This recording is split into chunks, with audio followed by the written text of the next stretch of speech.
Bazalwane ngiyanibingelela again. Okay, igama lika Jesu. Amen. So in our last meeting,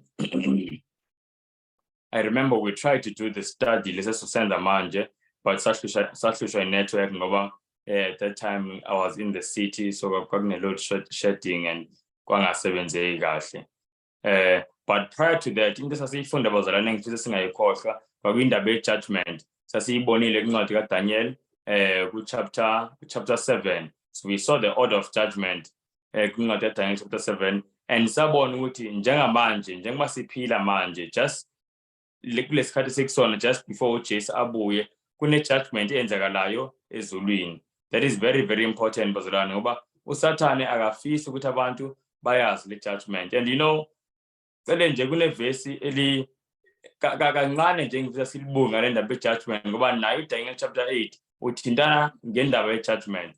Asini ku-Psalms ukhona osifundela isiZulu bazalwane. Sengikhokhe nokuthi kambe kumele sithole umuntu osifundela isiZulu. Amahubo akekho osifundela isiZulu.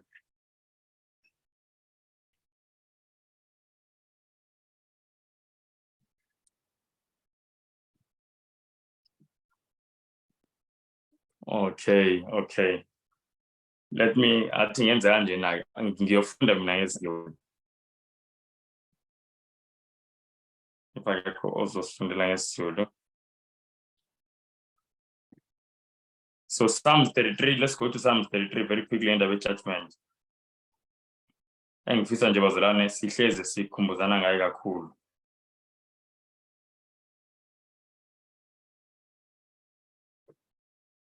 Psalms 33 sizoqala ku verse 13.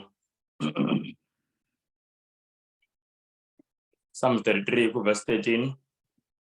Lithi iBhayibhile uJehova uyabheka esezulwini, uyababona bonke abantwana babantu.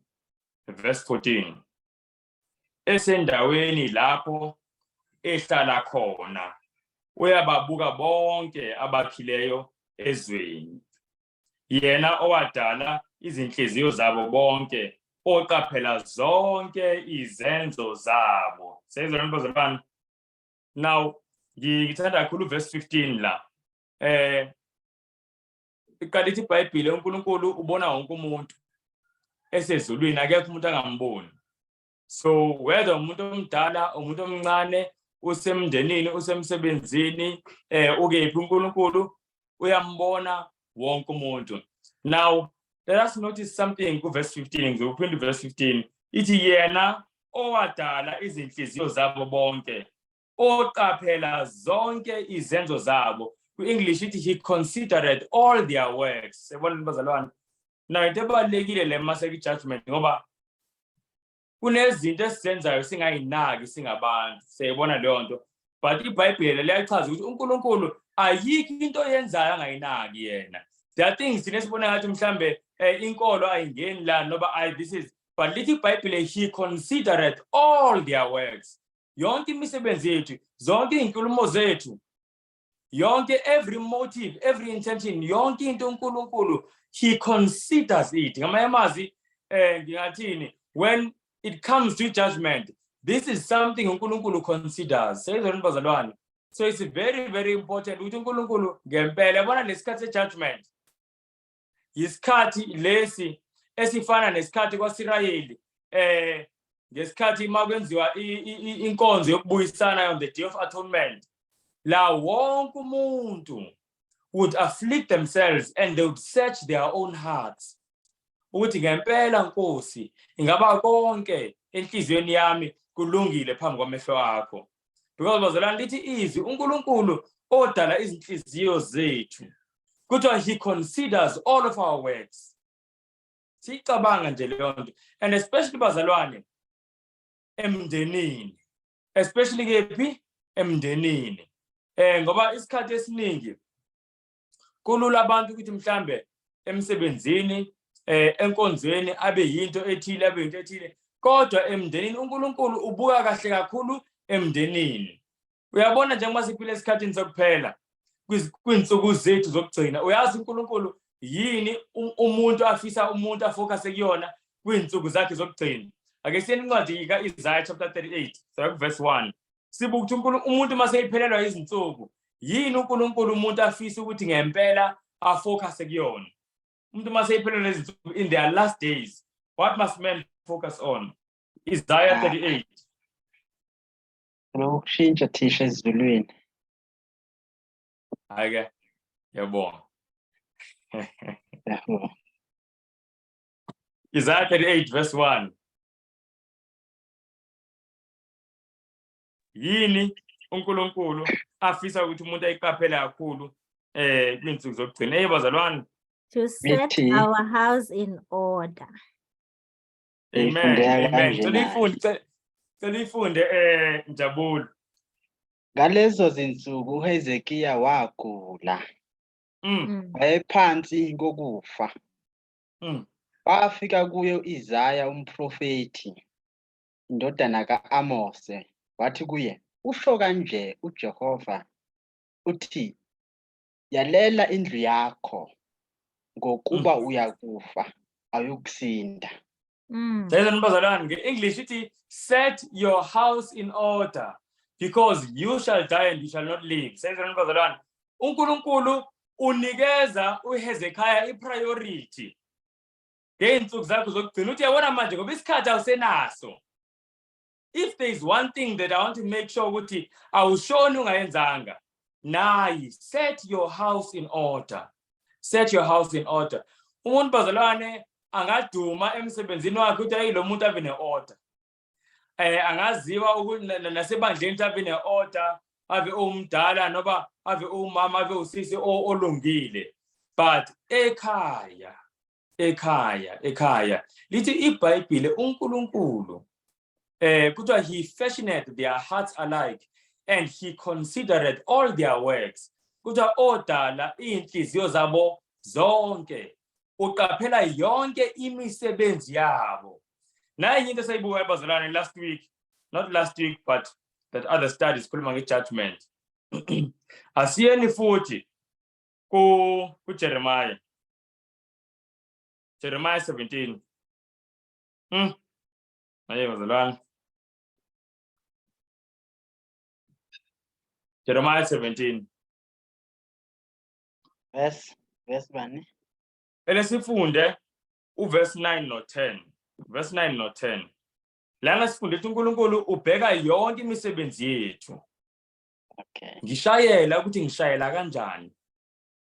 Ngiresponda kanjani makunomuntu ongishayelise kabi. Siyayibona leyo nto. Imisebenzi yethu yonke leyo. Manje thina kuba ngathi hayi uNkulunkulu ubheka mhlambe kunemisebenzi esingayibuka ukuthi uNkulunkulu uyayinaka. Lithi iBhayibhile he considered all their works. So nathi masicela uNkulunkulu i-cleansing, we must ask for a complete cleansing. Yonke ingxenye yokuphila kwethu. Yonke ingxenye yokuphila kwethu kumele inikelwe kuJesu. Because if kunengxenye enganikelanga, you know, sometimes ngibe namahloni. Ngikhuluma iqiniso. Thothi ngiyashayela mhlambe njengangena moto esikhathini esiningi ngiyashayelela. Thothi ngiyahamba nomuntu manje umzalwane kuthi makenzeka inkinga ethile emgaqweni aphendule ngendlela ethile futhi kuyena nje akhona embeza nama ayiphinde kenzeka ayiphinde. Ngithi kushuthi vele this person akazi ukuthi uNkulunkulu ngisho nendlela oshayela ngayo he considers it ukuthi i-character yakho injani emgaqweni. Yabo, ngoba thina manje yabona indaba yesimilo sibeke kuma-category. Yabo, sitshela uNkulunkulu boma-category ethi la ukuthi hayi anandaba nale mgaqweni, anandaba nokuthi. But God considers. Ithi iBhayibhile akusho mina, kusho iBhayibhile all of our works. All of our works. And uIsaiah 38 verse 1 uthi uNkulunkulu yebo zibalekile zonke izinto kuzo zonke indawo, but the most important is the one at home. uNkulunkulu wayengasho kuHezekiah athi sewuzofa, cela uyolungisa indaba yakho nomakhelwane usibanibani. Siyabona leyo nto.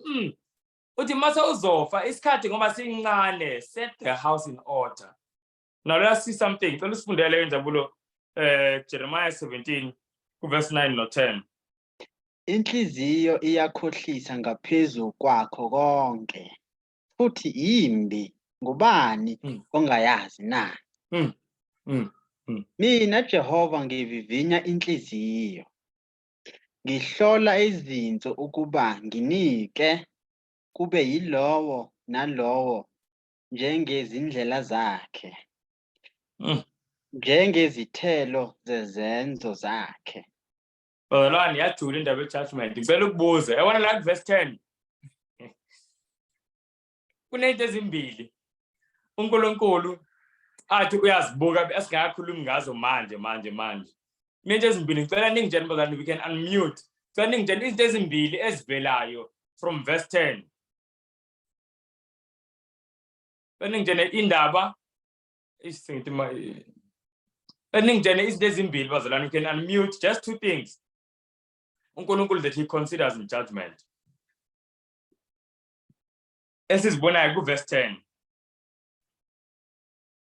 Ithi lana he tests the mind, and ithi ngicabanga ukuthi futhi ithi he also tests the motive. Okay. Yebo. The mind and the motive. Yebo. Okay. Yes. That's ngizothi that's fine. Okay. Zimbili yebo. But these are not the two I'm looking for. Mina le mind ne motive ngigroupile ngento kube into eyodwa. Kunezinto ezimbili bazalwane uNkulunkulu azibukayo. Okay, athi nginenze clue. Leyo sibili sizoyibona ngokuthi uNkulunkulu into uNkulunkulu ayibukayo siyibuka ngokuthi when he is rewarding he rewards you according to leyo nto leyo. Yabo. Hey, that's the only clue I'm giving. I hope. Izenzo. Izenzo. Okay, bazalwane. Just if you can use the exact words abhalwe eBhayibhelini, you will get it ngempela. Ngezithelo zezenzo zakhe umuntu. Amen.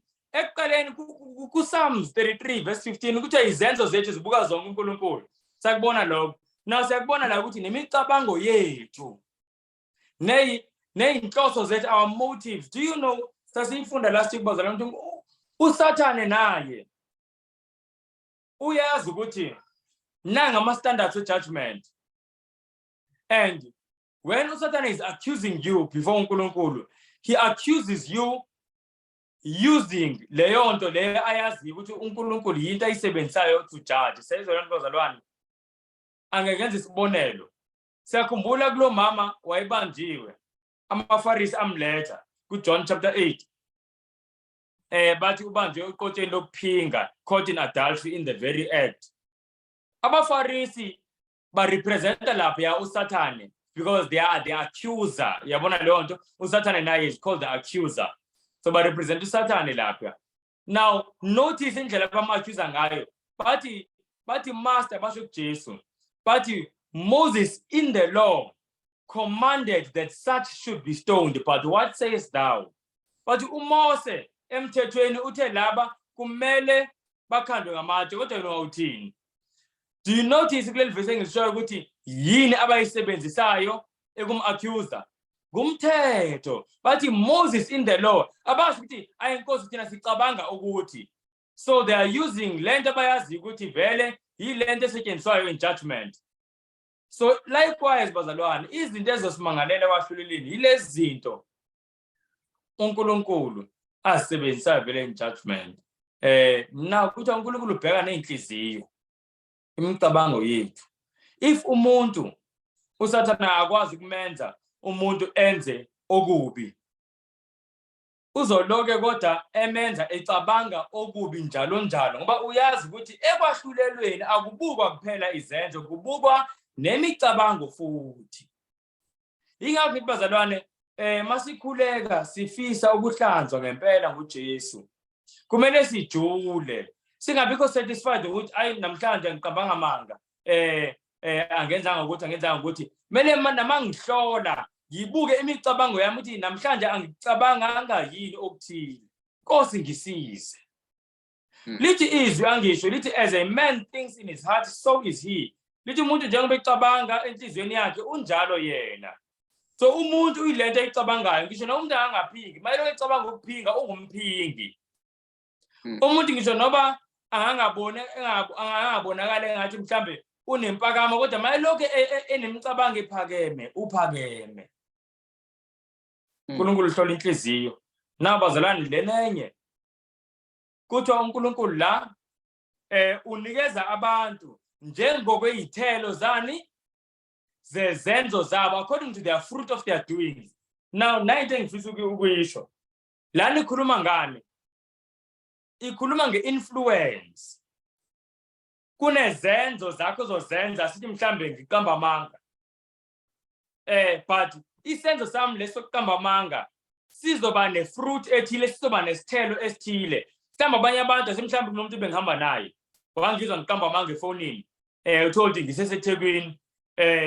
Ngithi mina aycha sengise Richards Bay, yabona leyo nto. Now ngiqamba amanga, there is a sin. But uNkulunkulu does not only look at that sin, but ubuka also the fruit of that sin. Lo muntu engihamba naye la. Uyabuthi manje izomkhuba lento ukuthi awu lo mzalwane eshumayela kanje ngokulunga. Ngokulungisa kodwa manje amanga nje mhlamba ayithulela amanga umbone ethi awu amanga. Yabo kodwa angasho lutho. But le nto engiyenzile izoba nesithelo. Mhlambe the person might be discouraged.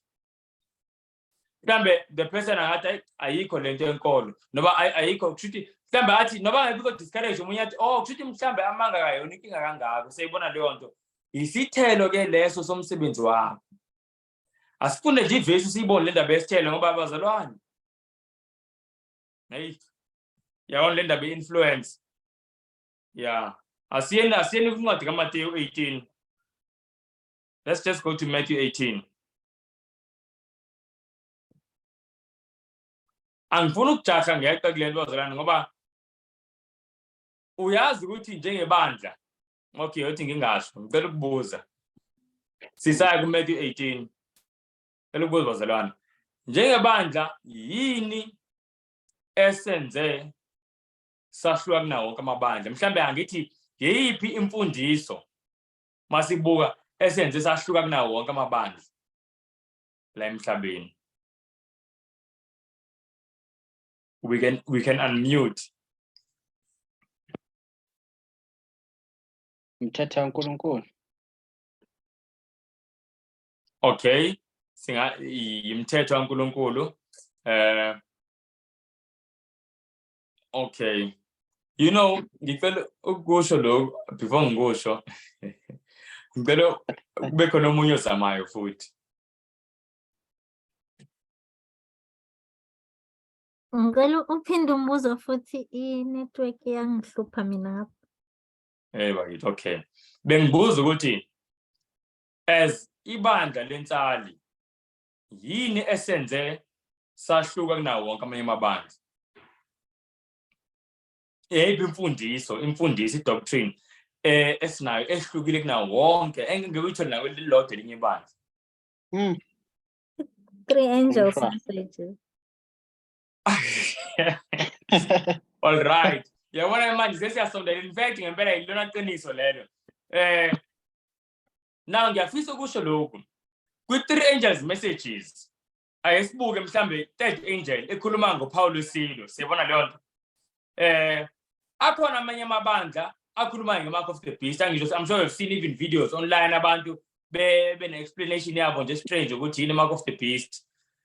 And then also naki-2nd angel's message iBabylon akhona amabandla akhuluma ngeBabylon. Siyabona leyo nto. Maningi amabandla akhuluma about who is Babylon zonke lezo zinto. Abanye futhi baze babe correct basho Roman Catholic Church kanjani. But there is one teaching inside the 3 angels message. So I want to know the 3 angels message. So sondela kakhulu kunemfundiso inside the 3 angels message ehlukile kakhulu. Engeke uyithole nayo Lord ibandla. Ngeke kubeze amanye amabandla ungangena manje elinye ibandla ulizwe likhuluma ngemark of the beast. Do you know that? Ungangena elinye ibandla manje ulizwe likhuluma ngeBabylon uthi hawo Babylon okay. But le ngishoyo angeke uyizwe nayo Lord ibandla. Bazalwane. Uyazi yiphi? Ile khuluma nge-judgment eyenzeka ezulwini before uJesu abuye. Let the hour of his judgment is come seyenzeka khona manje. Ibandla lensali lona kuphela ibandla elikhulu elifundisa ngejudgment noma ngokwahlulela okwenzeka ezulwini njengoba sikhuluma bazalwane. Alikho elinye ibandla elikhuluma ngaleyo nto. Alikho elinye ibandla elikhuluma ngalokho ukuthi kune judgment eyenzeka ezulwini as we speak. Now lento ibaluleke kakhulu ngoba noSathane uyayihlasela.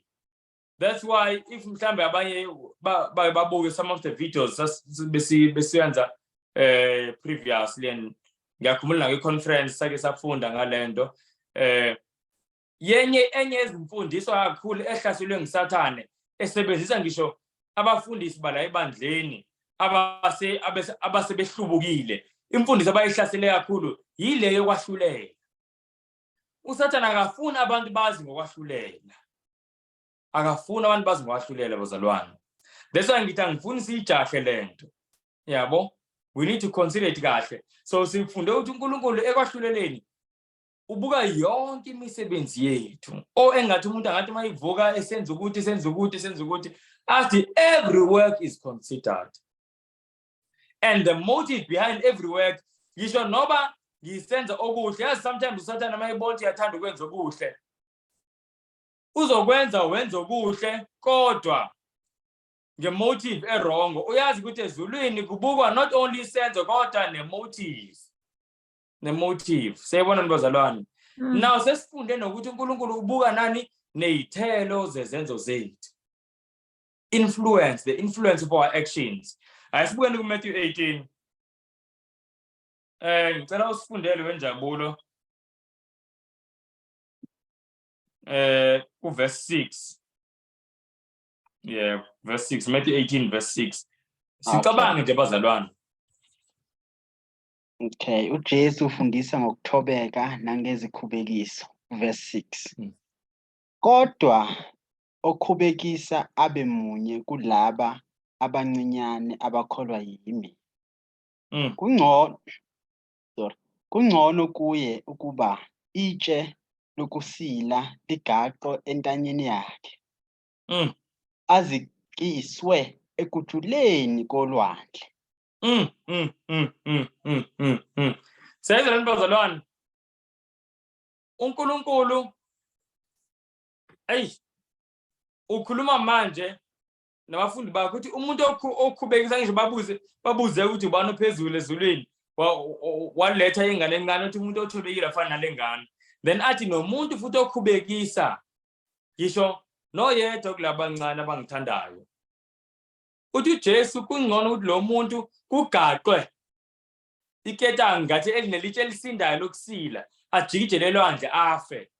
Lawo mazwi bazalwane siyaweza ukuthi lawo mazwi akafani kangakanani noJesu. uJesu ohleze ekhuluma ukuthi akafisi nokuthi kubhubhe nomunye, kodwa ufisa ukuthi kuphenduke wonke umuntu angene kephi ekuphileni. Manje the same Jesus uthi umuntu owenza lento there are not many times ezwini likaNkulunkulu la uzozwa uJesu ethi lo muntu lo owenze kanje ngonafe lo futhi afe ngale ndlela ebuhlungu kanje. There are not many times. And into la uJesu ayiveza yabazalwane ukuthi izono zonke yazonda, but asikho isono uNkulunkulu asizonda njengesono esenza abanye ukuthi benze isono, esikhubekisa nabanye. Lana kukhulunywa ngokukhubekisa izingane.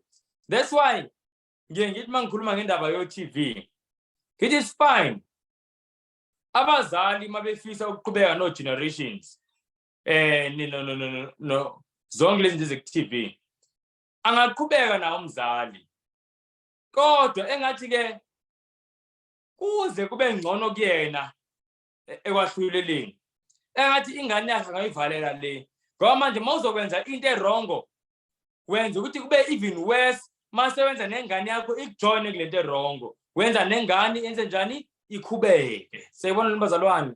So isono esenza abanye abantu ukuthi bone uNkulunkulu uyasizonda kakhulu. Uma ngaba siyakhumbula into yakhulunywa ngumprofeti uNathan kuDavide. uDavide wathi mase mayiqeda kulala nenkosikazi kaUriya waphinda waphenduka wayisola wathi uNathan is fine uNkulunkulu ukuzwile ukuthethelela uthi kodwa ingane le uBathsheba akhulule yona izoshona and then abeke isizathu athi ngoba isono sakho sibe sikhulu ngoba ngenxa yalesono uthi you have caused the enemies of the Lord to blaspheme sayizolona bazalwane. So wenze uze athi you have emboldened abantu in iniquity and caused the enemies of the Lord to blaspheme. So abantu ngenxa yesono esenze nguDavide owayezibiza ngokuthi uyidefender yeqiniso nobulungisa manje bagcina sebethi ubulungisa kephi inkosi mayizakenza kanje and abantu baqhubeka nabazinikele kwenza nokubi and one of the people abenza okubi ngenxa yesono sikaDavide kwakuyiyona indodana kaDavide uAmnon yagcina seyidlwengula usisi wayo and naye akabanga namandla okuyikhuza ngenxa yesono asenzile. Obazalwane, influence. Yabona uSolomon siyazi bazalwane umhlaba ngeba uhlukile kunalento iyona uma ngaba uSolomon wayilalela uNkulunkulu. Ba uSolomon wayilalela uNkulunkulu ngeba umhlaba uhlukile kunalento iyona ngeba uNkulunkulu exalted Israel. Uyazi ukuthi eSirayeli ngesikhathi sikaDavide noSolomon umbuso ongaqhekeki futhi nendaba yokukhonza izithombe izithixo yokukhonza ilanga yinto engatholakala eSirayeli. uNkulunkulu wase ubuthile umbuso wakhe under these kings abalwela ubulungisa ngempela futhi kunobulungisa in the kingdom. But uSolomon ngenxa yesono sakhe sokuthanda abantu besifazane nokukhonza abanye onkulunkulu bazalwane kwangena iflood. Yazi makhulume ngeflood yesono. Abantu bebuka inkosi ehlakaniphe kanje bowing down to idols. Bathi indaba ye-idolatry ayikho inkinga lapho. Idolatry yaspreada engathi ngumlilo eSirayeli. And azange phindi phele baze babhujiswa. Abanye basiwe eAssyria ngo722 BC, abanye basiwa eBabylon ngo605 BC, kanjalo nje bazalwane. Kwaze kwaphela ngesizwe. Ngenxa yongayiphathi kahle komuntu oyi1. Sicabanga indaba ye-influence bazalwane. Sicabange. Ucabanga ukuthi ungazizwa njani when sewusezulwini examining the records in the 1000 years. Kule minyaka e1000 uthi ma examine irecord uyabuka kunomzalwane ongangenanga mase ubuka isizathu uphakathi nezulwini. Kodwa mawubuka isizathu esilotshiwe embhalweni sithi waqhubekiswa ngento ayikhuluma ngelanga elithile nelithile. Uyayibona leyo nto. Ngicabanga ukuthi ama-record abantu bayohlangana nabo ngoba uSolomon ngoba wafa seyiphendukile. I'm sure vele uzoba khona kuvuko lokuqala kodwa uyabuka bazalwane umusa kaNkulunkulu wokumsindisa yebo. Kodwa ubuke nento even a lifetime of repentance that it cannot undo. Noba seyiphendukile but the influence akasakwazi ukuyibuyisela. Ingakho bazalwane into esizoyikhuluma nento esizoyenza kumele siyicabangisise kahle sikhuleke ngithi Nkosi ngiyacela ulinde umlomo wami, cela ugade umlomo wami, cela ugade izenzo zami. Ngingakhulumi noma ikanjani especially in front of non-believers. Bazalwane le ndaba influence athi nje ngidlule kuyona bengifisa nje ikihlale ekuthini indaba ejudgment bazalwane sithi kuyiqonda kahle. Sithi uyiqonda kahle ngempela. Now I'm just going to go to do a quick run through with Daniel chapter 8. Ngicabanga ukuthi mangibuka abantu online sonke probably sibuke le chapter but ngiyonitshela bazalwane into eshayayo la ibandleni esisusayo emaqinisweni uNkulunkulu besinikeze wona yilento yokuthi asiwaphinda phindi lamaqiniso. Yabo ngibambe ukuthi ngawufunda incwadi kaDaniel ngesikhathi ngangizobhabhatiswa ngesikhathi ngangathenda mhlawumbe crusade ethile angizazi ukubuye ngiyifunde. Uyazi ukuthi the spirit sale ncwadi nale agency eletha ilezi prophetho angeke kube nayo ngokuthi wayefunda ngalo wanyaka ukuze ile agency lokise enhliziyweni nale nto isakaloku senhliziyweni kumele uloku uyifunda njalo futhi uyishare nabantu abantu njalo, because sometimes kuzoba nzima ukuthi uloku ufunda the same chapter over and over, but uma uyishare ayiphume engqondweni, ayiphume engqondweni. Asiyeni ke bazalwane kuDaniel chapter 8. Daniel chapter 8. Sesifikile. Yebo. Ngiyayithanda. You know, this is one of my favorite chapters like Daniel. Ngangisebenza kakhulu ngisasanda kuguquka. Like I could not believe into engizifunda la kule chapter. Iyabona sizobona kodwa sifunda. Like le chapter yangithusa. Iyona chapter njalo ngangithi mangisana nkathi ngisanda kuguquka ngangiphinde ngihlaseleke futhi ngathini ama thoughts wokungabaza, thoughts of unbelief. Yabo as umuntu elingeka. But uNkulunkulu ayiphinde ngibuyisele kule chapter athi hey yini lo icabangayo, buka la. And uNkulunkulu ngempela this chapter is really really powerful. But let us just read it. Ngizocela ke Njabulo ufunde. I will share the slides as you read. So ufunde beginning from verse 1. Ufunda ngehistory manje of the ram. So uzofunda from verse 1 to verse 4. Okay, so inqama nempongo, verse 1.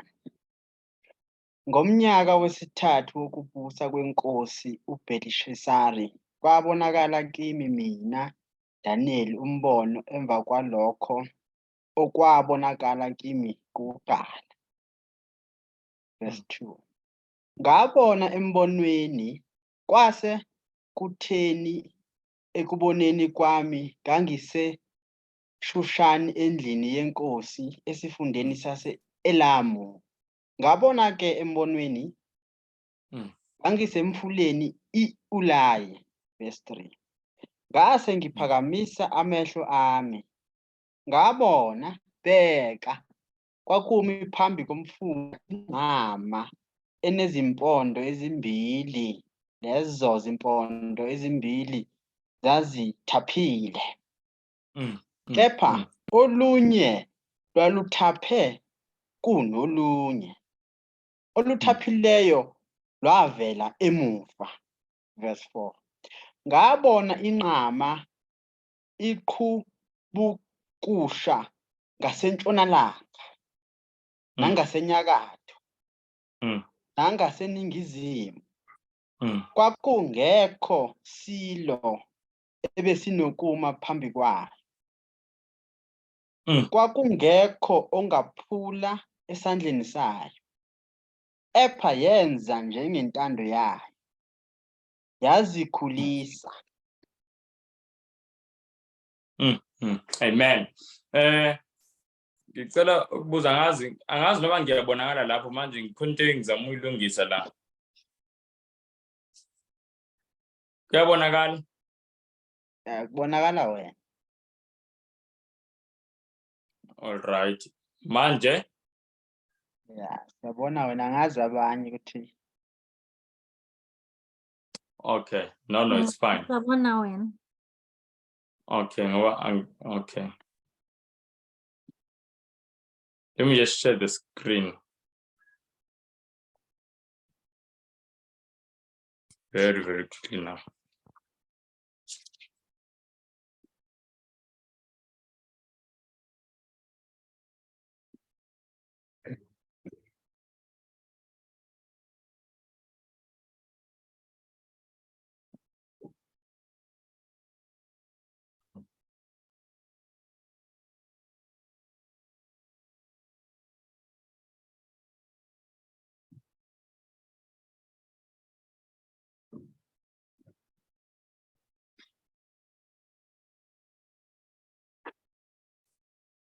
Bazalwane.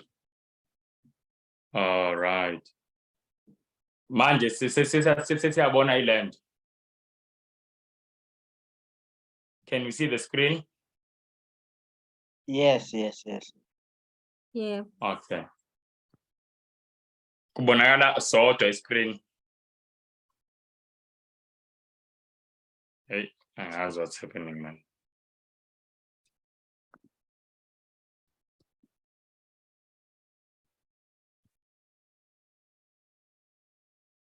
So kubonakala i-slide kuphela. Yeah.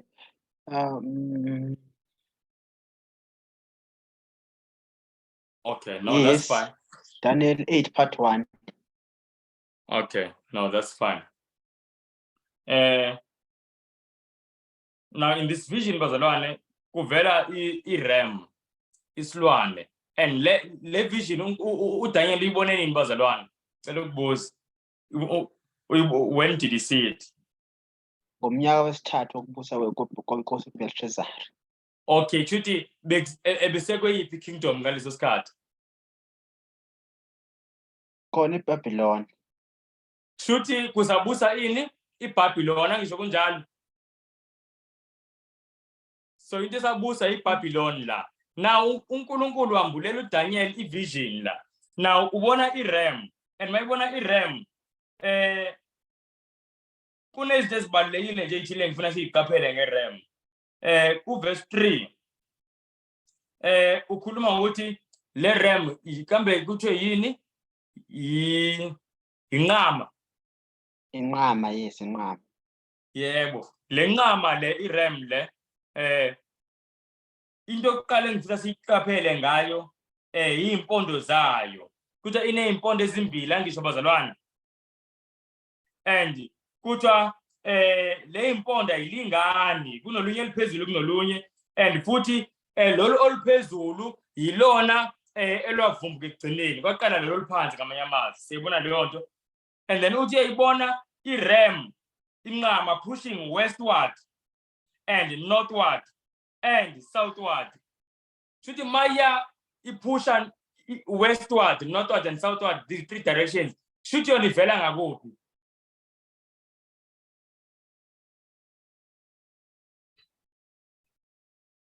Bazalwane uthi ngibuze ngoba ngifuna ukuthi sicabange. Shuthi ivela ngakuphi le ram le?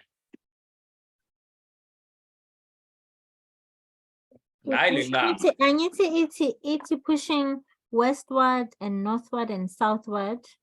Yeah. So ibubuya east. Yeah, so it is coming from the east. Amen. So lana le ram it represents the kingdom, and the kingdom le ngokwamaphondo. Ngoba mawufunda kwincwadi kaDaniel chapter 7 mhlawumbe ungasifundela ngokusheshsha nje very quickly ngesiZulu brother Njabula lapha kwincwadi kaDaniel ku chapter 7 verse 24 ukuthi impondo zimeleni. Amaphondo ingabe ngathi lokho siyazakhela, these horns, what do they represent? Okay, so verse 24 let's see.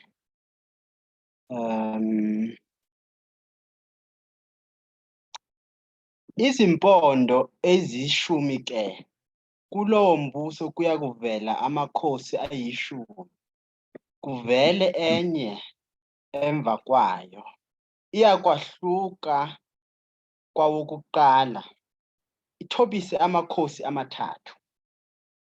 Impondo zimeleni according to this bazalwane?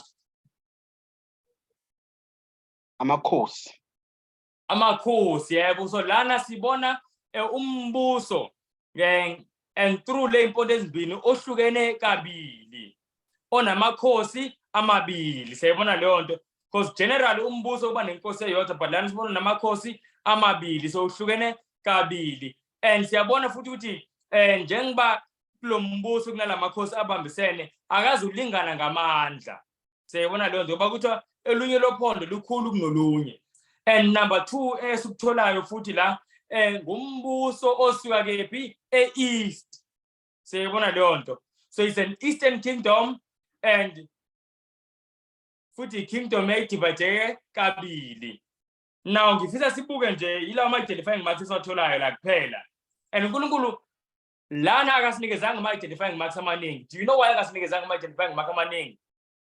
Ngoba uzositshena, uzoyibiza ngegama lombuso. He tells us by name. So into uNkulunkulu mayizositshena ngegama akasinikeza ama-identifying marks amaningi. Asiyeni kuDaniel chapter 8 sizwe lapha ku verse 20, verse 19 and 20, sizwe ukuthi uNkulunkulu uthi omuphi lo mbuso orepresente lenqama. Verse 19 and 20. Yeah. Wathi, bheka, ndiyakwazisa okuyakwenzeka ngasekupheleni kwentukuthelo. ngokuba kungokwesikhathi sokuphela, verse 20. Inqama oyibonileyo inezimpondo ezimbili, zingamakhosi aseMediya nasePheresiya. Bambe lapho ke. Uyayibuka bazalwane, nayo into yangithinta kakhulu, yangishaya kakhulu ngale chapter. All the other chapters yazi besofunda, chapter 2, chapter 7, kanjalo sisebenzisa ama-identifying mark, kodwa kulama chapter oyi-2 akukho la uNkulunkulu abize lamakhosi ngamagama athi hayi lo umbuso waseRome, lo ngaseMediya, lona yayizwa leyo bazalwane. So kuba khona lowo ngisafunda ngithi what if mhlambe nje lama identifying marks yabona yi-coincidence nani. Mangifika chapter 8 uNkulunkulu ungasondela nokusondela ukuthi ubuse lo mbuso. Ungasondeli ngeminyaka etheni mhlamba ngibeke kanjalo.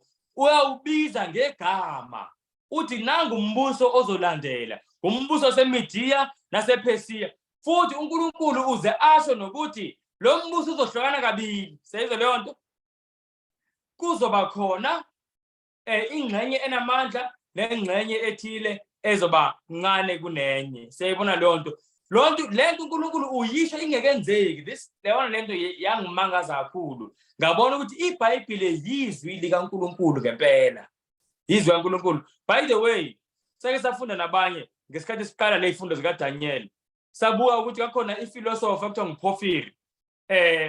Eyayiphikisa ukuthi incwadi kaDaniel ibhalwe ngalesikhathi sayo vele ebhalwe ngaso. Ngoba yathi mayithola le chapter le ekhuluma imibuso ibize ngamagama, yathi if ever ngempela le ncwadi is authentic, that means ngempela iBhayibheli there is no reason for skepticism ungakholwa. Yathi wonke umuntu ongakholwa is condemned by le chapter le. So the only other explanation babengayikhipha bathi hayi le chapter false. Yayibona leyo nto. Yazi umuntu mayizimisele kuthina ngakholwa i-evidence uNkulunkulu seyimnikile. Uthi hayi ngcono ngivele ngireject le evidence kunokuthi ngikholwe. UPorphyry wakhetha leyo nto and baningi abalandela emanyathelweni akhe. And lento zayini yafundisa ukuthi ukungakholwa kwabantu esikhathini esiningi it is not because of the absence of evidence, but it is because of the love of sin. Kungenxa yokuthi abantu bathanda impilo yokuyilawula, hayi ngoba ubufakazi abukho. Nabo ubufakazi obungaphikiseki. Now asifunde futhi enye elandelayo. By the way, nayi imap yombuso wasePersia lana yisikhathi u500 BC. Kuba zalana lo mbuso wasePersia after iBabylon, and nayi direction bekhulunywa ngayo. And ngempela if uyabuka iPersia angisho sike sibone namakhulunywa kuthiwa the western countries, makhulu ema-western countries ukhulunywa ngalezi zabelungu o-England, o-Europe no-America. And mabuka la kwimap vele uwest ungale kule side lo-America, and this is east. Labo o-Asia nabo bonke labo no-Persia, this is the east. And exactly as prophet sishilo, le country eyanqoba iBabylon ivele from the east. Siyabona nabazalwane. So nje uNkulunkulu yabona nje hayi mina ingithusi kakhulu lento akaphikiseki. Now kuthiwa yanqoba southward, northward, westward. Sizokhona into engifuna ukubuza siyikhumbula yini. Leli bheri salikhumbula lirepresenta yini bazalwane? Umbuso wamaGreek. Awu bazalwane, yazi ngizongenza ukuthi ngempela mangifundisa Umbuso wamaGreek thisha. Umbuso wamaGreek ukhona omunye.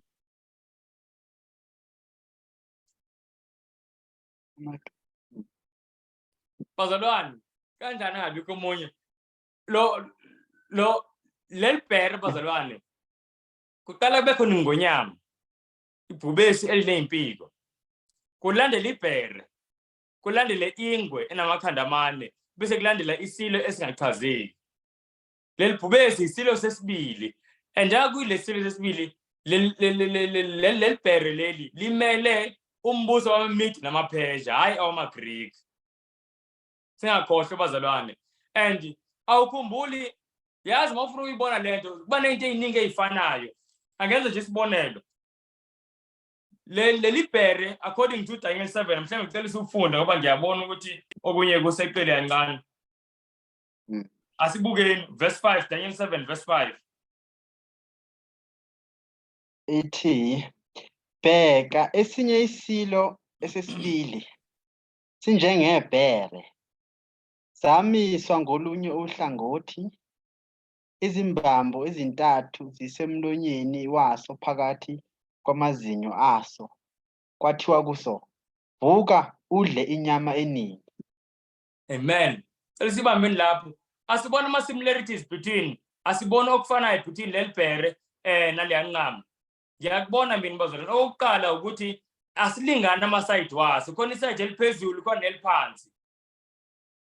Then number 2 enye into efanayo kuthiwa lana leli bhere liphethe imbambo ezintathu emlomeni waso. Bengaba imbambo ezine bezingaba yi4 why 3? It's because nangale chapter 8 kubonakale leli bhere noma lenqama inqoba in 3 directions. And ngangishilo bazalwane ukuthi ngokwe-history uyazi ukuthi amazwe anqotshwa yilento ama-Mede nama-Persia phambi kokuthi abuse umhlaba wonke amathathu amazwe kumele baqede ngayo impela. Amanye siyawabona futhi la nalelinye yiLydia elinye yi-Egypt elosithathu kuyiBabylon. So it was Lydia, Egypt and Babylon. And ngempela kwenzeka kanjalo bazalwane njengoNkulunkulu nje ekhulumile there's 3 directions, there's 3 rails naloko ongalingani kwama-side. So leli bhere leli likhomba lo mbuso wama-Mede nama-Persia. Okay, ake sidlule kona bazalwane asizeni la. Bese sifundele ku verse 5 chapter 8 verse 5 to 7.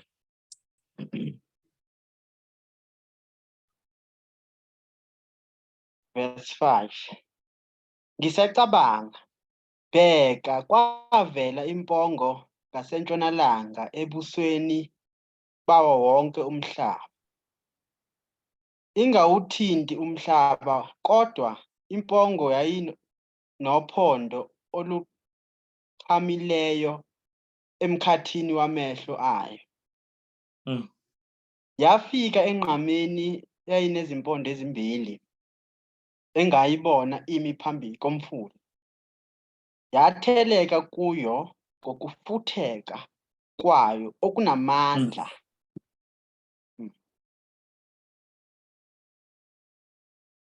To verse 7.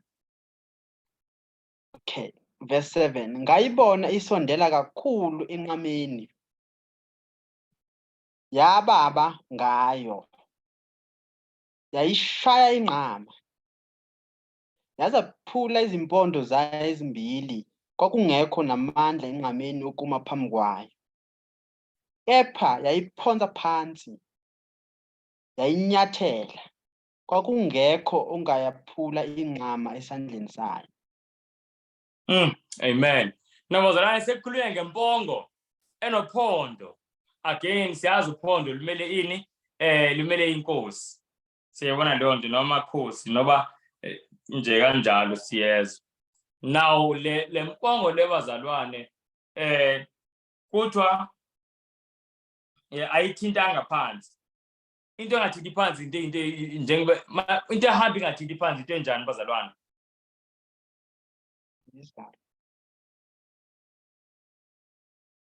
Kuthiwa into ehambayo ingathinti phansi sithi yenzani? Yandiza. Yandiza siyabona leyo nto. Now ngicela ukubuza ke. Mangithi kunina ngabona umuntu eqhamuke ndiza. Ngisuke ngichaza ukuthini? High speed. Uza ngokusheshsha siyabona leyo nto. Uza ngokusheshsha okumangalisayo. So lana kuvela ini umbuso oqhamuka ngokusheshsha okukhulu okumangalisayo siyabona leyo nto. And then lo mbuso osheshayo kakhulu unenkosi enkulu futhi ngoba kunophondo olukhulu. So le nkosi yalo mbuso inkosi emangalisayo kakhulu engajwayelekanga afana namanye amakhosi siyabona leyo nto. and siyatshela ukuthi lempongo enalolphondo yayibulala inqama akekho ngisho nomuntu engayisindisa inqama esandleni sayo lempongo. Siyayibona yini bazalwane? And siyatshela futhi ukuthi impongo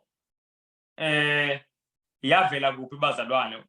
Mosifunda verse 5 engingane ngintshele neverse from verse 5 ivela kuliphi side lomhlaba? Ntshonalanga. English ukhona uphethile English ivela kuphi? It is from the west. It is from the west. So mina silindele umbuso ozosukela ngakuphi? West, meaning ngako Europe and that side kuya ku America kanjalo kanjalo. Siyabona leyo nto. That is west. Ozonqoba lo mbuso wamaMede namaPesha. Siyabona leyo nto. Futhi ongazonqoba nje kodwa ozonqoba ngokusheshsha okumangalisayo. Futhi onenkosi enkulu engajwayelekanga. Bazalwane, masicabanga if ngithi before ngifunde neverse. Ngithi take a wild guess. Masicabanga ngomuphi lo mbuso? Masicabanga bazalwane nomuphi lo mbuso? IGreece. IGreece bazalwane.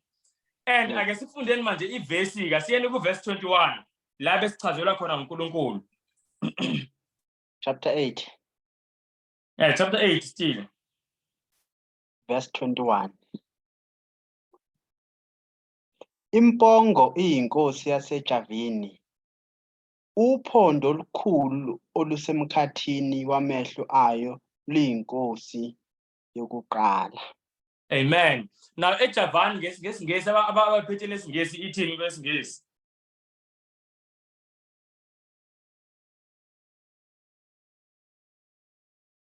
eJavan ithi yini eJavan? Ithi Gracia. Gracia, yebo. So iyasichazela ukuthi lempongo le imele umbuso waseGreece. Nabazalwane siyambonga uNkulunkulu ngempela. Ngifuna nje sibone ubufakazi bazalwane. Hey, obumangalisayo ngaye uNkulunkulu ngempela bazalwane. This is too amazing. Angifuni ngiqambela amanga. Do you know ukuthi lento ibhala ngesikhathi seBabylon? uNkulunkulu akaprofesaya akanikeza isiprofeto kuphela ngombuso ozolandela iBabylon. Uze asinikeze isiprofeto nangombuso ozolandela lo ozolandela iBabylon. Kodwa sisesesikhathini thina seBabylon siyizolanda awubize ngegama. Awubize ngegama. And that's why bazalwane this philosopher was just confused. Yabona he was standing on the parting of the ways. Wayemela akuhlukana khona indlela ukuthi ingaba namhlanje ngiyashintsha ngiba yikholwa noba ngiya-rejecta into ngibe ngiyibona ukuthi kodwa clear. I mean uNkulunkulu uze uthi from the east and ngempela iGreece siyazi ukuthi siya kuphi eEurope. It's an eastern, it's a western country. Njengoba lithi iBhayibheli izovela from the west lempongo. Uyakubuka bazalwane kumnandi kanjani ukwazi isiprofeto. Imagine if umuntu ophila ngalezi ayikhathi around about 332 BC ukuya phambili kanjalo 333 ukuya phambili. Yiso lezo sikhathi lezo iGreece yaqala khona ukubusa ithatha umbuso kuyo iMedo-Persia. Imagine uphila ngalezo sikhathi. Do you know ukuthi iprivilege uzoba nayo? Ngoba ubuzothi uphile sewuyazi ukuthi umbuso olandelayo manje nangu. Yabo, and you are not guessing. You are not guessing. Ngoba uNkulunkulu ukushilo njengoba kunjalo. Ukushilo and kwenzeka exactly as ukushilo zolana. So nje lesifundo lesi esisenzayo kwamanje it's just a summary ka chapter 8 but kakhulukazi into uNkulunkulu afisa siyithole labazalwane ukumthemba. To have solid confidence ezwini lakho. Yabona njengoba uJesu ethi incwadi kaMateyu 24 ku verse 32 no 33 kakhulukazi ku 33 uthi kanjalo nani manibona konke lokhu kusenzeka yazini. Alisho iverse ukuthi cabangani noba qagelani lithi yazini ukuthi sekuseduze yebo ngisho eminyango. Siyibona lebazalwane. So mawukuthi uyafundisisa kahle iprofeti zaNkulunkulu uthi uJesu singazi usuku lakhe mase liseduze selisemnyango sesikusizukulwane sokugcina. Yi-privilege lesinayo bazalwane njengabantwana bakaNkulunkulu. Kodwa le privilege siyithola ngokukholwa. Wonke umuntu unalo ilizwi. Wonke umuntu unalo iBhayibheli. Abantu abaningi banamabhayibheli ezandleni zabo. Kodwa alisibenefit ngendlela efanayo ngoba ibenefit siyithola elizwi, ibenefit siyithola ngokukholwa. Ngokukholwa, ngokulithemba izwi. Verse 8. Cela ufundele uverse 8. Verse 8. Yes. Impongo yayisizikhulisa kakhulu, kwathi lapho isinamandla, uphondo olukhulu lwaphuka. Esikhundleni salo kwamila ezine, ziqhamela ngasemimoyeni yomine yezulu. Sayizwa bazalwane, siseke isikhathi eBhabhiloni. uNkulunkulu uthi uphondo leli oluyinkosi yokuqala luzokwephuka, kodwa aluzuphuka ngoba lo mbuso sewubuthakathaka. Uthi lolu phondo luzokwephuka, lo mbuso unamandla amangalisayo. Sayizwa lona bazalwane, akekho umuntu la emhlabeni ongaprofetha lokho. Ngoba phela ngokwenjwayelo inkosi ithotshiswa mawuse ukuthi umbuso wayo vele sewubuthaka inqotshwa ubunye ubukhosi. Kodwa la uthi uNkulunkulu ngesikhathi le mpongo inamandla, lolu phondo lokwephuka.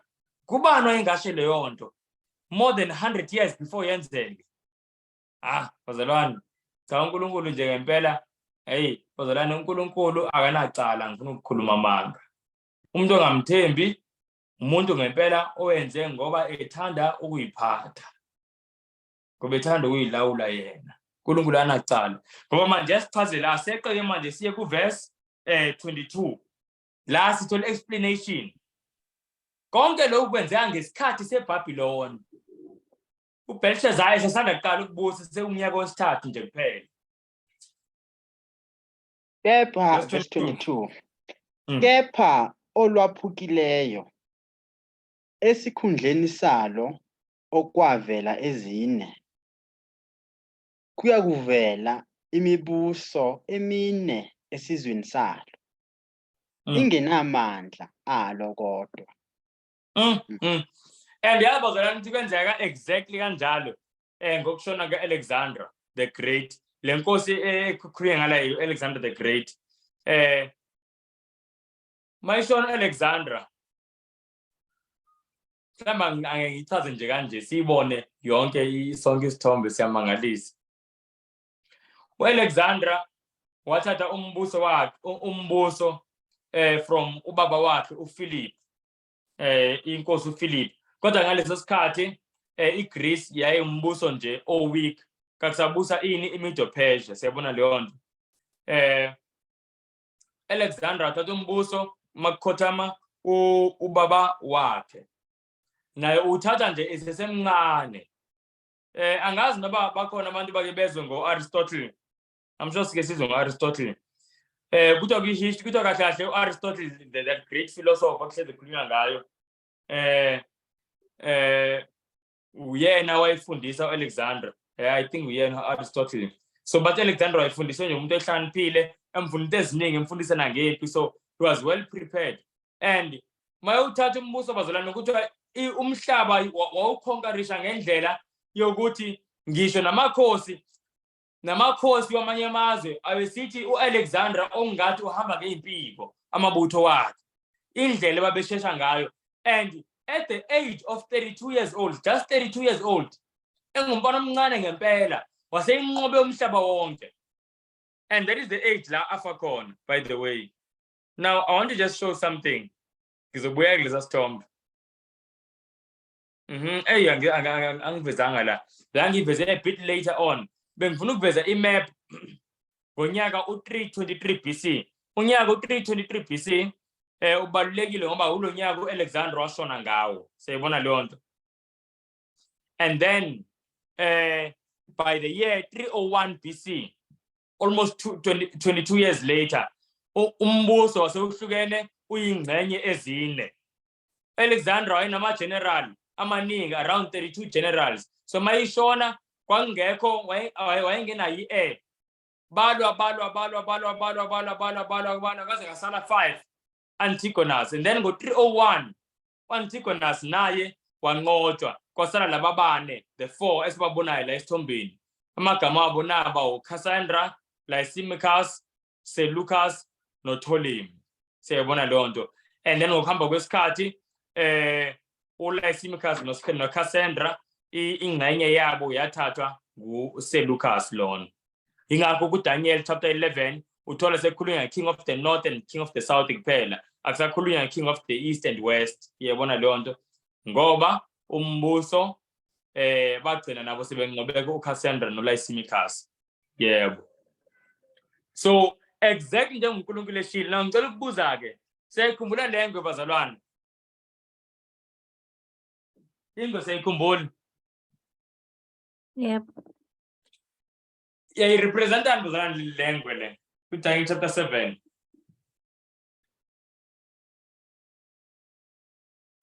iGreece. iGreece lengwe. Siyabona lo bazalwane Amen. ama-similarities phakathi kwalengwe nale mpongo besiyibona manje. Awaphi mhlawumbe siwabonayo?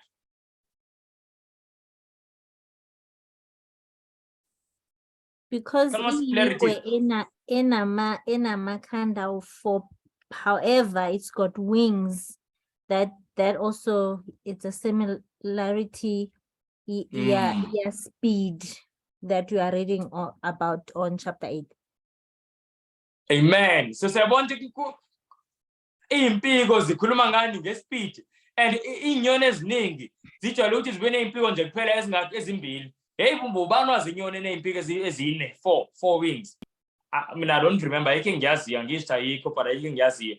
So la uNkulunkulu kulengo ufaka impiko eziningi ngoba ufuna uku-emphasize le ndaba yespeed ukuthi lo mbuso ke la ngikhuluma ngawo umbuso ozovumbuka ngokushesha. And now uDaniel chapter 8 uthi le mponga ayithinta ngaphansi, ifike indiza manje izohlasela lenenye. Yabo, ispeed leso. Then lamakhanda amane la uNkulunkulu chapter 7 uveza iGreece, kodwa uyiveza kulesi stage sekosokohlukana. La seyihlukene ka-4. Siyibona lo bazalwane njengoba sibona namanje impondo zizine futhi, the 4 kings ezahlukaniselana ngombuso emva kwa-Alexandra the Great. Yazi yabona chapter 8 awuzalana angifuni uqamba amanga. Like yabona manje masifunda le chapter, you can be assured ukuthi mawuphethe iBhayibhile uphethe izwi loNkulunkulu odale konke futhi obona konke. Like bazalwane, alikho iphutha ngokulandela imiyalelo noba ama-counsels welizwi likaNkulunkulu, ngoba there is evidence ukuthi naku lana siphethe incwadi yomuntu ngempela ongafani nabantu. Akekho umuntu ongaqagela into so many years down the line, like more than 100 years, more than 200 years down the line, asho nama-details ukuthi kuzohlukana ka-4, kuzoshesha. Yabona zonke lezo zinto lona akazubana ngani, ngoba kuDaniel chapter 11 uze achaze nokuthi u-Alexandra umbuso uzosala enganeni zakhe. Ufaka ngisho naleyo detail. So nje bazalwane, it's really amazing ukuthi izwi esiliphethe liyayifakazela lona ukuthi alisuki kumuntu, lisuka kuNkulunkulu imbala. Lisuka kuNkulunkulu imbala. All right. We're just going to read the last part and then now ngicela usifundele verse 9 to 12. Verse 9. Kolunye lwazo kwamila uphondo oluncane olwakhula kakhulu ngaseningizimu nangasempumalanga nangasezweni elihle. Lwakhula kwaze kwaba nasebandleni lasezulwini. Lwaphonsa phansi okunye kwebandla okwezinkanyezi lwakunyathela, verse 11. Yebo, lwazikhulisa kwaze kwaba nasesikhulwini sebandla. Lwasaphuca umnikelo oshiswa imihla yonke, nendawo yendlu yaso engcwele yaphonswa phansi. Verse 12. Kwabekwa impi yokulwa kanye nomnikelo oshiswa imihla yonke ngesiphambeko. Lwaphonsa phansi iqiniso. Lwenza njengentando yalo. Lwaba nempumelelo. Hayi bazalwane, mangithi ukucabanga abazalwane lokhu hayi bayakubona bayiphathele wona. Now there's just a few things mhlambe engifuna siyiclarify engifisa ukuthi kulama class abantu aba-attend lama class esiwenzayo ngempela bayiqonde. Ngicela ukuthi mhlambe siyiclarify by way of question. Ngizobuza umbuzo.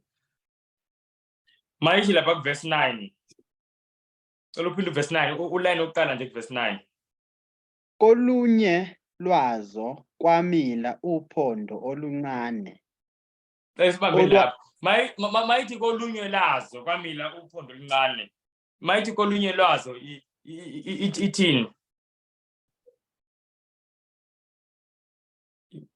Kolunye lwazo izini. Impondo. Okay. Glory to God. Now ayesicabangeni lokhu. You know lento kahle kahle is prophet sethu singama Adventist la ku Daniel chapter 8 sihluka lana namabandla amaningi. Amabandla amaningi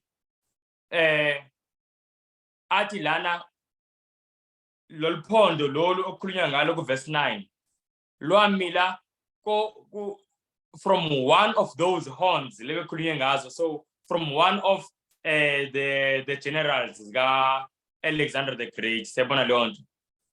And makunjalo okusho ukuthi iyobe ikhuluma ngombuso still waseGreece. So bajwayele ukuthi ku verse 9 ikhuluma ngombuso mhlambe sike sizokhulunywa ngayo Antiochus, bathi Antiochus Epiphanes, yabo. But however moyifundisisa kumele uyilandelise kahle, kumele uyilandelise kahle from verse 8. Ngicela ufunde verse 8. Then nami ngizofunda nge-English siyilandelise kahle. Okay. Verse 8. Impongo yayisizikhulisa kakhulu. Kwathi lapho isinamandla uphondo olukhulu lwaphuka. Esikhundleni salo kwamila ezine ziqhamela ngasemimoyeni yomine yezulu. Amen. Now kunezinto ezimbili ezima-subject futhi ezingiplural. Izimpondo ezine nemimoya emine. Angifunde nje English uyasibona ngoba la ku translation yesiZulu ama-translator assume ukuthi kukanje. But sizoyibona kahle, so beautiful. Ngizonibonisa even from the original language ukuthi njani.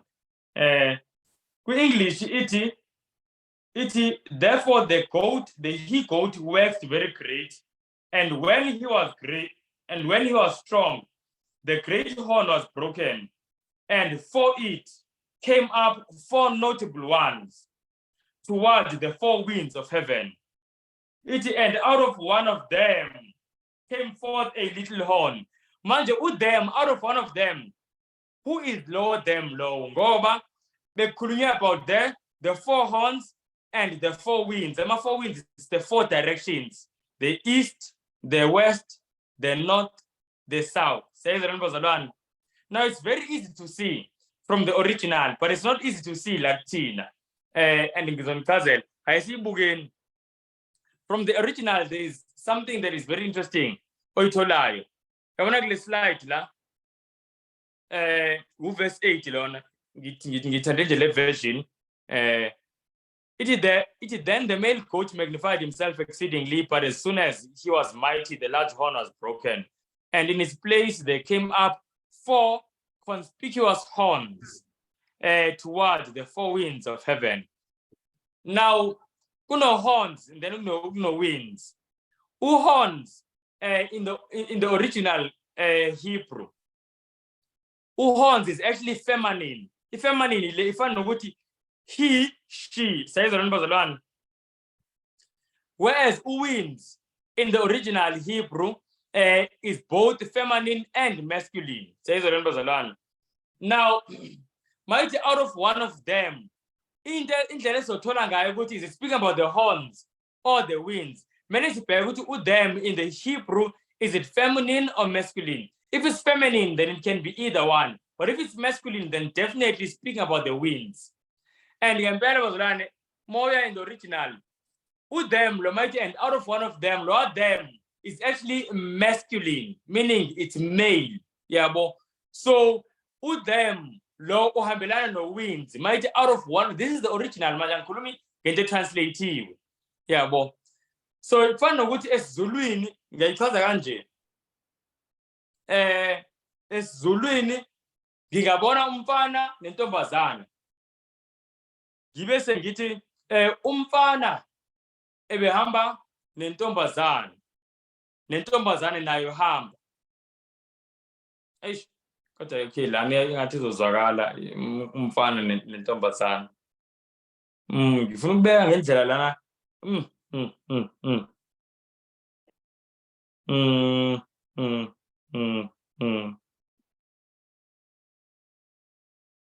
Okay, yes. It's yeah, nalana.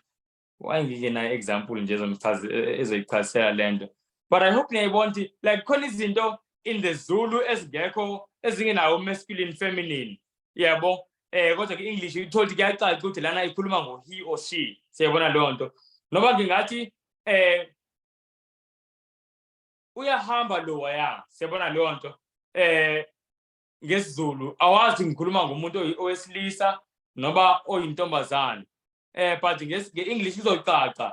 Ngizothi mhlambe she is going or he is going into kanjalo. So it's something similar. I wish I had phrase mhlambe noma isentence ezeyicacisa ngesiZulu mhlambe ngiyayicabanga bazalwane mase ni share le study nabantu nibe senayo lo example. But into engifisa sibuke la ukuthi lo them lower ngempela it's masculine and therefore it cannot be the horns at all.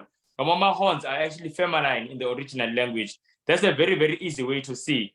But another easy way to see ukuthi lama prophets njengoba siwabona from chapter 2 kuya chapter 7 kune order kuloke kuba iMedo Persia kube iGreece kube iRome omunye umbuso siyabona leyo nto. And then chapter iye ekupheleni kuma last day events na chapter 7 kanjalo. Now ku chapter 8 if lolphondo luphume kwezinye ngamanye amazwi le king ekhulunywa ngayo u-Antiochus Epiphanes who is part of kingdom yase-Greece, then it breaks the flow of the others. Siyabona leyo nto ayisahambiselani nazo zonke lezi zinye if yaphuma yodwa esayidini. That's one of the ways in which you can see it. But nje lena is also very, very simple if you just have this slide. And lena ayidingi nokuthi uye esikoleni ufunde isiGreek. Emafonini wethu we can all download ilento iStrong's onye my sword yabo khona i-app nje my sword onye Strong's concordance iyawaveza lamagama ngesiGreek and iyasho ukuthi this is feminine, this is masculine, so you can even just see it for yourself yabo. And ngempela them might out of one of them that is masculine, which can only speak to the winds imimoya. So lana kahle kahle kukhulunywa ngophondo olusuke out of one of the 4 winds, not out of one of the 4 horns. Yeah, bazalwane 19 iphathi bengifuna impela siyithole. Sengivezela isithombe sizoshesha siqede. This is speaking about the Roman Empire obviously. Ngoba siyazi still Ireland lama Greek, it was the Roman Empire. And masifunda siyabona ngama identifying marks into eyayenza.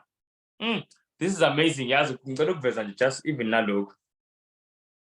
Ku verse 9 kuthiwa it waxed exceeding great towards the south and toward the east and toward the pleasant land. Pleasant land is Jerusalem, Judea.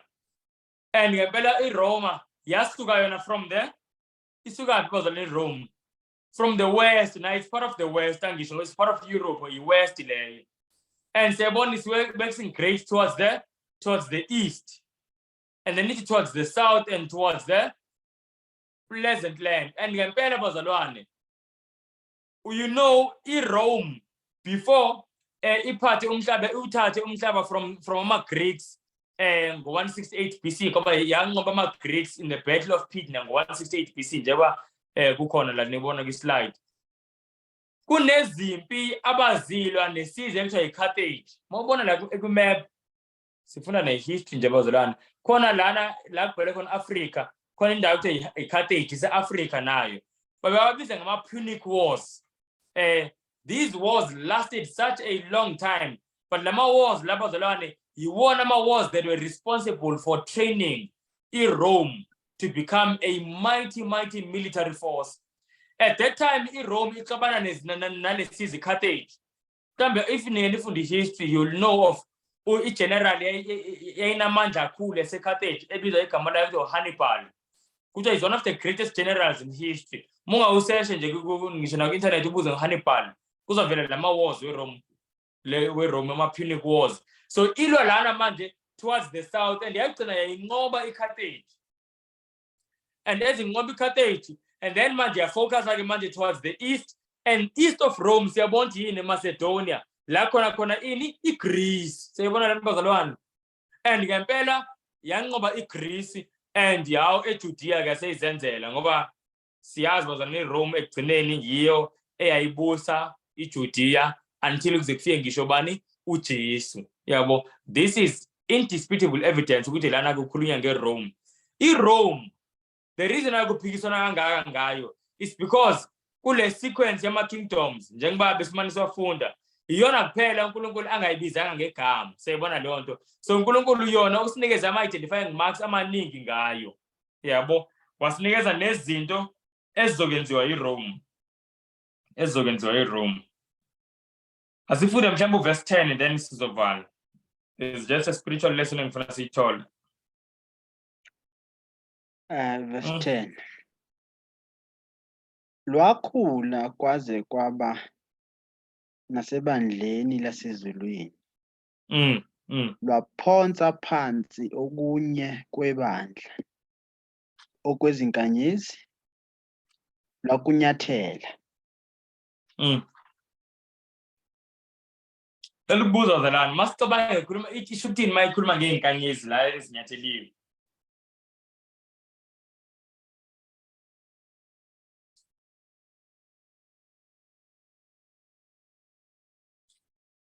Bazalwane. Okay, let me just be quick. It's not speaking about literal stars. eBhayibhelini abantu abama-stars abantu bakaNkulunkulu. You can just write these verses down. Enye kuGenesis chapter 37 ngesikhathi uJoseph uphupha izinkanyezi siyakhumbula ezingakhi eziwu-11 zimkhothamela nelanga nenyanga, and ngisho ubaba wakhe uve wayibona ukuthi isho ukuthini lento. Mawufunda ku verse 10, 37 verse 10 kuthiwa ubaba wakho waze wamkhuza, his father rebuked him wathi, shall I and thy mother and thy brethren worship you? Sayibona leyo nto.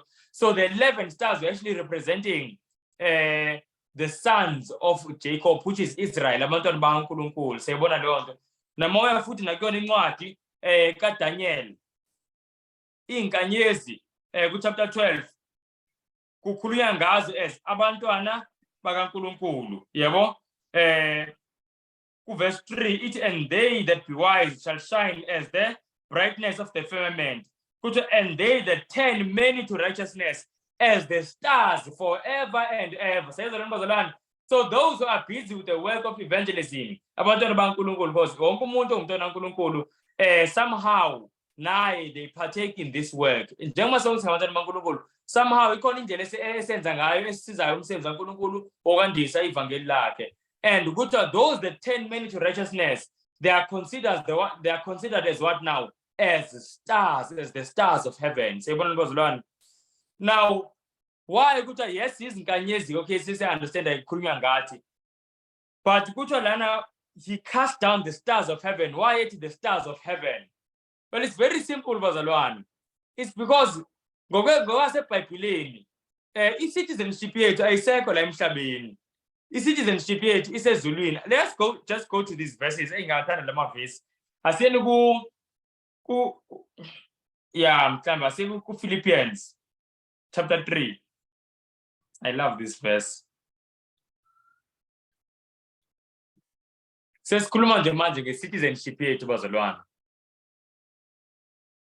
Ngoba yazi lento we don't understand it. Philippians chapter 3. Let me just ngisavula ngisakhona.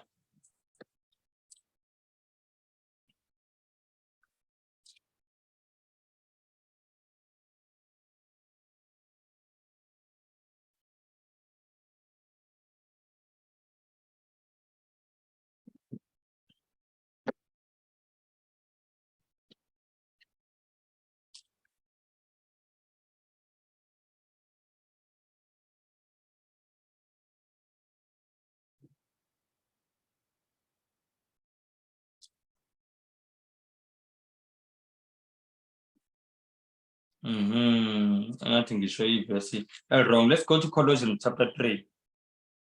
Not Philippians. Let's just go to Colossians chapter 3. I think I mentioned the wrong verse.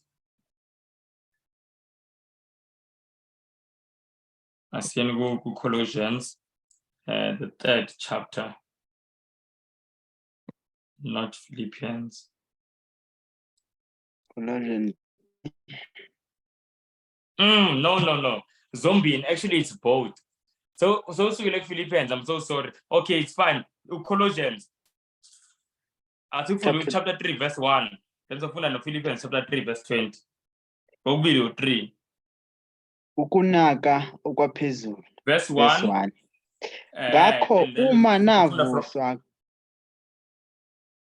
No, bengithi uzofunda from verse 1 up until verse 4. Okay. Ngakho uma navusa kanye noKristu funani okwaphezulu. Lapho ekhona uKristu. Ehlezi ngakwesokunene sikaNkulunkulu. Verse 2. Nakani okwaphezulu. Ninganako okusemhlabeni. Verse 3. Ngokuba nafa. Ukuphila kwenu kufihliwe noKristu kuNkulunkulu. Verse 4. Nxa ebonakaliswa uKristu ongukuphila kwethu, khona ke nani niyakubonakaliswa kanye naye. Amen. Now let's go to Philippians chapter 3 verse 20. Okay, Philippians 3 verse 20.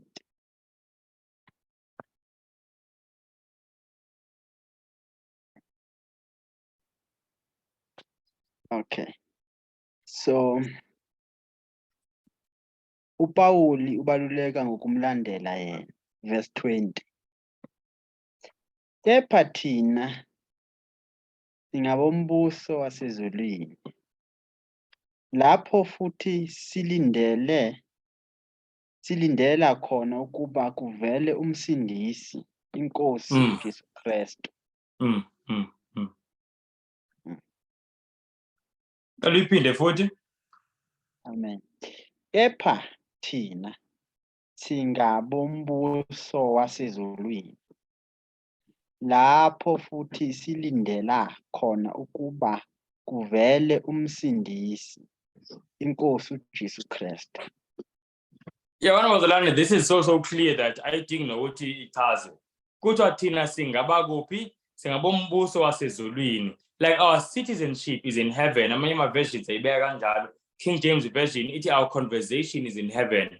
Thina bazalwane singabasezulwini. Ingakho kuthiwa inkanyezi zezulu lezi zazihliswa phansi kulo mbuso. So when umbuso waseRoma wawushaya, ubulala, udestroy abantwana baNkulunkulu, uNkulunkulu indlela ayidescribe ngayo incwadi kaDaniel ukuthi kushawa izinkanyezi zezulu yibona bayizinkanyezi and futhi abalapha ezulwini bazalwane. That is why uNkulunkulu unjalo ezwini lakhe uyaveza ukuthi umuntu othinta abantwana bakhe nebandla lakhe uthinte yena umbala uthi he that touches you touches the apple of my eye. Sayizo leyo bazalwane ngoba fana la South Africa, do you know ukuthi la South Africa ngenzakalani if i-South African government ngasuka ithi si-attack wonke umuntu oyi-American la.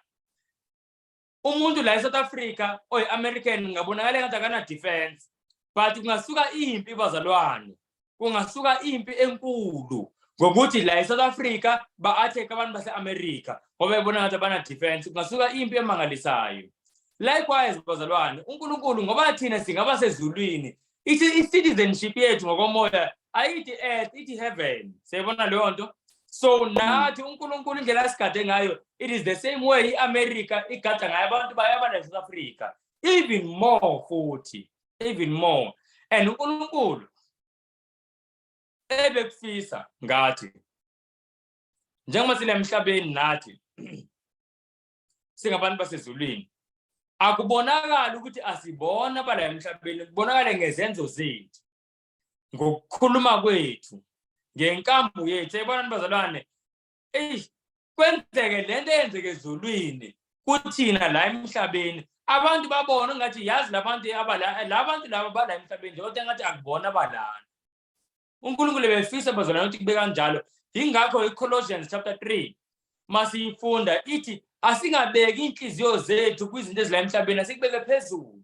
Siyabona leyo nto bazalwane, kuthi thina ngoba la emhlabeni sifile, neimpilo zethu zifihliwe kuJesu Kristu kuNkulunkulu. NoJesu mayibonakala nathi siyakubonakala kunye nayo ngokukhazimula. Bazalwane, athi uNkulunkulu asiza singakhohlwa ubufakazi esibufundile, and kakhulukazi singakhohlwa ukuthi ithina izinkanyezi zezulu, ithina abantu basezulwini, and ithina uNkulunkulu asibona sizinkanyezi esishayinayo emehleni akhe. uNkulunkulu uyasithanda ngendlela emangalisayo bazalwane. It does not matter ukuthi umuntu angazibuke ngathi ebuKristwini uweak kanjani. Siyabona leyo nto, kodwa uNkulunkulu mayembuka ubuka inkanyezi, ubuka inkanyezi ngumntwana wakhe othengiwe ngegazi.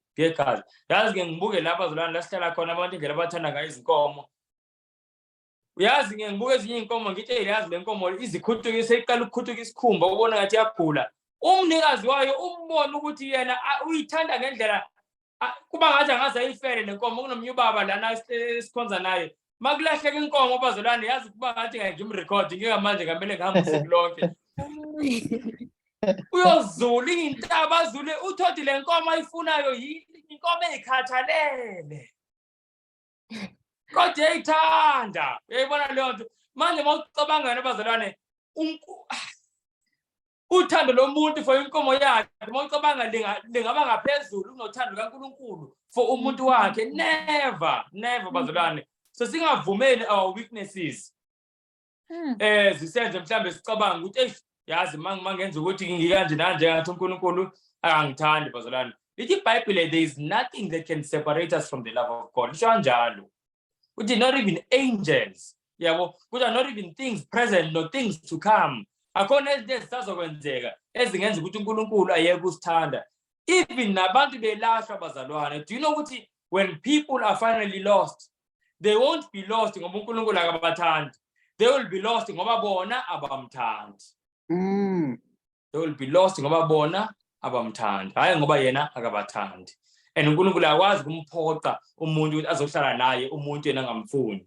So izulu senze free will. So uNkulunkulu bazalwane asisize ngempela silithemba uthando lwakhe, sikhumbule ukuthi we are stars and izulu lunomona ngathi we are citizens ezulu.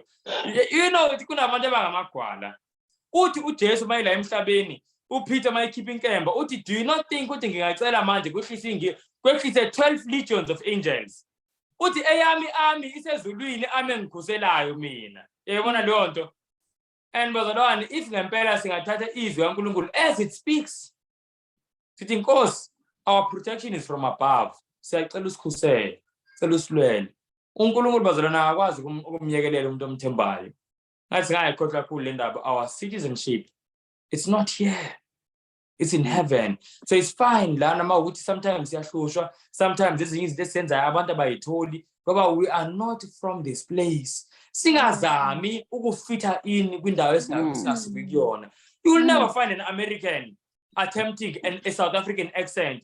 Ngoba i-American iyazi ukuthi America is superior to South Africa. So ayizozehlisa American. Iyazi ukuthi yinini enzama ukukopela yona. Iyazi abantu base-South Africa bazama ukuzenza ama-American. Yebona leyo nto. IZulu is superior to earth. So masigqoka bazalwane okwezulu. Masidla okwezulu. Singabi namahloni.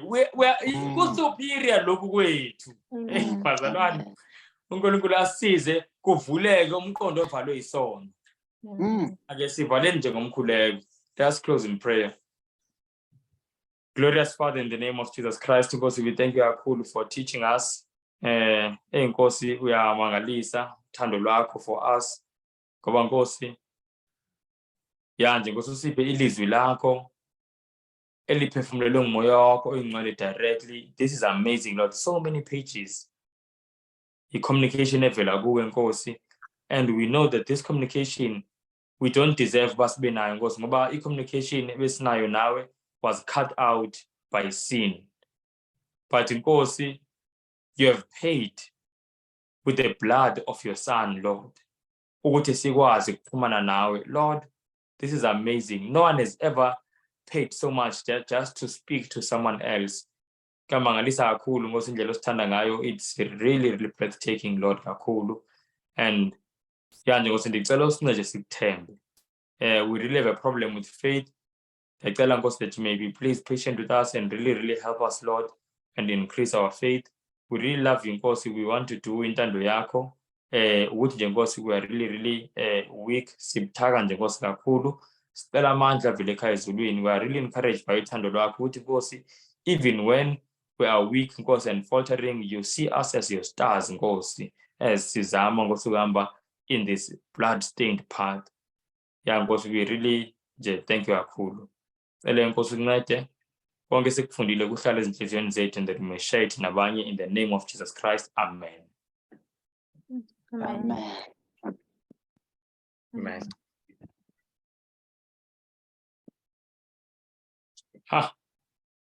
This is amazing. Manje, what stopped the recording bazalwane ngempela? No, yeah, record. Is it? Yeah.